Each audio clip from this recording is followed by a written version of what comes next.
Abandi Islam dutinye Allah subhanahu wa ta'ala.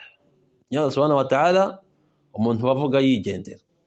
Aha abantu noneho baduye ubundi busambanye n'ubuteye ubwoba. Ukabona abagore ba Kiislamu ngo bagiye muri sauna. Inna lillahi wa inna ilayhi raji'un. Inna lillahi kan tuvuge inna lillahi kan tuvuge inshuro eshatu. Inna lillahi wa inna ilayhi raji'un. Inna lillahi wa inna ilayhi raji'un. Inna lillahi wa inna ilayhi raji'un.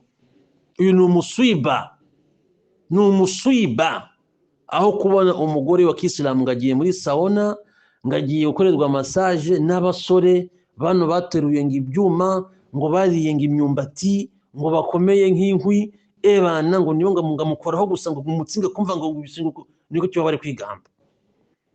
Mwebwe Allah subhanahu wa ta'ala niba hari umugore wa Kiislamu ujya muri biriya bintu, ntacyo mvuze kinini, ebana Mwenyezi Mungu gusa ayobore bano badamu. Nta busambanyi buri hejuru y'ubungu, nta busambanyi burenze ubu, ntabwo. Niba Allah subhanahu wa ta'ala tubuza kureba ukagenda ukambara ubusa imbere y'umugabo utari wawe, y'umusore utari wawe, ugakuramo imyenda. Hari hadisi y'intumwa y'Imana Muhammad sallallahu alaihi wasallam, ndavuga ubusobanuro bwayo. Intumwa y'Imana yagaragaje yuko abagore bagomba kwirinda hamamati niho ubwiherero rusange cyangwa se ubwogero rusange. Ni ukuvuga ngo umugore agomba kwirinda kuba yakuramo imyenda ye abishoboye. Ntabwo ari muri za sauna Sheikh, hadisi yumvikane neza. Ni ahantu haba hari ubwiherero rusange buri wese ajyamo ibiki n'ibiki. Umugore akagira umuco wo kujya mu bwiherero bwiwe mu rugo. Umugore utinya Imana, yani ajya mu bwiherero rusange aba yumva abangamiwe, kandi mu bwiherero rusange aba agomba kwitwararika, ntajye mu bwiherero nk'ubwo ngubwo. Kubera iki umugore yani arasigasirwa, ararindwa.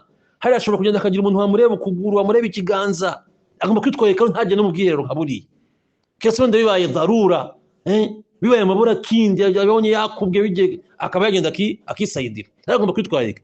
None abantu bari kuvamo ahantu ngaho ngo bagiye mu masauna, anga abagabo babamase ngo imitsi. Ibi ngibi turi kujya mu bihe by'imiheruka bavandimwe b'Abayisilamu. Niyo mpamvu ukubona ingo zarasenyutse, abantu baragiye bazurira ibyaha paka bararengera, bararenze. None amara gukorerwa ibintu nk'ibyo ngibyo ngo yamuhaye ngo tipping, ngo yagiye kwishura hariya kurigishe abashinzwe sauna ngo amuhana tipping. Ubu hari ubusambanyi burenze ubungu bavandimwe b'Abayisilamu. Niba ukeneye massage, shaka umugabo agukorera umugabo wawe, yihangane agukorera iyo massage uko ashoboye. Niba ufite utwana tw'udukobwa abana tuze dukorakore tukandakanda imitsi, basi wihangane bana, ibindi bizabera mu ijuru inshallah ta'ala. Ariko abantu bari kwiyandarika.